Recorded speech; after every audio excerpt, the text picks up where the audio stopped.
Vous vous lancez dans la lecture audio de l'analyse littéraire de Tristan et Iseult, célèbre ouvrage de René Louis.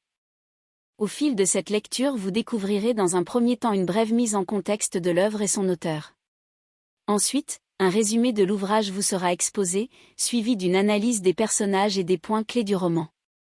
Une fois ces différents points abordés, il ne nous restera plus qu'à conclure cette écoute par quelques questions qui pourront alimenter encore davantage votre réflexion. L'auteur.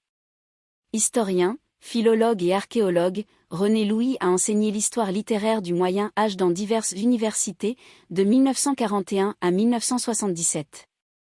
Il a découvert, en 1927, l'ensemble des fresques carolingiennes des cryptes de Saint-Germain-Auxerre, ce qui a fait sa réputation de médiéviste. Avant même d'être l'éditeur de Tristan et Iseult, il fut l'auteur de divers ouvrages et articles ayant trait à l'Antiquité et au Moyen Âge, notamment sur l'histoire et les monuments d'Auxerre. Élève de Joseph Bédier, 1864 à 1938, et de Ferdinand Lot, 1866 à 1952, deux célèbres médiévistes français, ses publications font date dans le monde universitaire. L'œuvre. La légende de Tristan et Iseult est d'origine celte. On en trouve des traces écrites remarquables dans la littérature médiévale française mais aussi dans d'autres littératures, allemandes, scandinaves, etc. dès le XIIe siècle, essentiellement sous la forme de fragments. Depuis lors, de nombreuses versions ont été publiées, dont celle de René Louis. Cette légende met en scène un trio célèbre dans l'histoire littéraire, le mari, le roi Marc, l'épouse, la reine Iseult la blonde et l'amant, Tristan. L'histoire exploite de nombreux éléments du fond celte, entre autres le merveilleux. Ainsi, c'est l'absorption d'un filtre magique qui donne naissance à l'amour passionnel unissant Tristan et Iseult, un amour au-dessus de toutes les lois, humaines et divines. Résumé. Le géant d'Irlande. Un géant irlandais, le Morholt, menace un jour le roi Marc de Cornouailles de prélever un tribut de 300 jeunes hommes et 300 jeunes filles, sauf si un champion du roi le vainc en combat singulier. Seul ose l'affronter un certain Tristan, qui dévoile alors son identité. Il s'agit en réalité du neveu de Marc, né des amours de Blanchefleur, la jeune sœur du souverain, et de Rivalan, le fils du roi de Launois. Éduqué par l'écuyer Gorvenal depuis l'âge de 7 ans, il est, à la mort de son père, venu à la cour de son oncle sous un faux nom, afin d'être reconnu pour sa valeur. Vainqueur du combat, Tristan est toutefois blessé par un épieu empoisonné. Inguérissable, il part seul sur une barque et échoue en Irlande, où il est soigné par la reine Iseult et sa fille, Iseult la blonde. Enfin guéri, il retourne en Cornouailles. Jaloux de Tristan, 4 barons félons l'Y accusent de convoiter la succession de son oncle en l'empêchant de se marier et d'avoir un héritier. Or Tristan encourage le roi à se marier, et Marc choisit pour femme celle à qui appartient le cheveu blond comme l'or que lui ont apporté des hirondelles.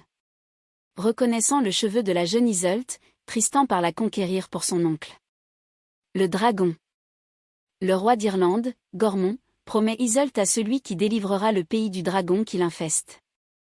Tristan tue le monstre et emporte sa langue comme trophée, mais est empoisonné à son contact. Témoin de la scène, Aguinguerrand le Roux coupe la tête du dragon et se déclare champion. Pourtant, Iseult refuse de l'épouser, persuadée que le véritable vainqueur se cache non loin. Débusquant Tristan avec sa mère, elle le soigne à nouveau.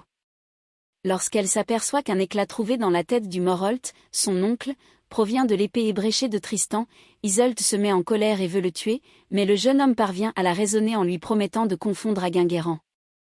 Grâce à la langue du dragon, on reconnaît que c'est Tristan qui a tué le monstre. Gormont consent alors à lui remettre sa fille pour le roi Marc. De son côté, la reine prépare un vin herbé, P54, capable de faire naître la passion chez l'homme et la femme qui en boiront. Elle le confie à Brangien, la servante et confidente d'Iseult, pour qu'elle en verse à Marc et Iseult le soir de leurs noces. Le filtre d'amour. En mer, Brangien, pour la rassurer sur son bonheur conjugal, révèle à Iseult le secret du filtre. Mais celle-ci refuse de partager ce breuvage avec Marc et la servante, devinant qu'Iseult était prise de Tristan, leur fait boire le filtre. L'effet est immédiat. L'amour s'empare de leur cœur, et bien que Tristan regrette de trahir son oncle, tous deux s'abandonnent à la passion charnelle. Pour cacher sa faute à Marc, Iseult demande à Brangien, vierge, de prendre sa place dans le lit nuptial. Marc est dupe, ce qui permet à Iseult, comblée, de poursuivre sa liaison avec Tristan. Mais les amants, insouciants... Nous espérons que vous avez apprécié cet aperçu. Pour continuer à écouter ce livre audio sur Google Play Livres, utilisez le lien dans la description de la vidéo.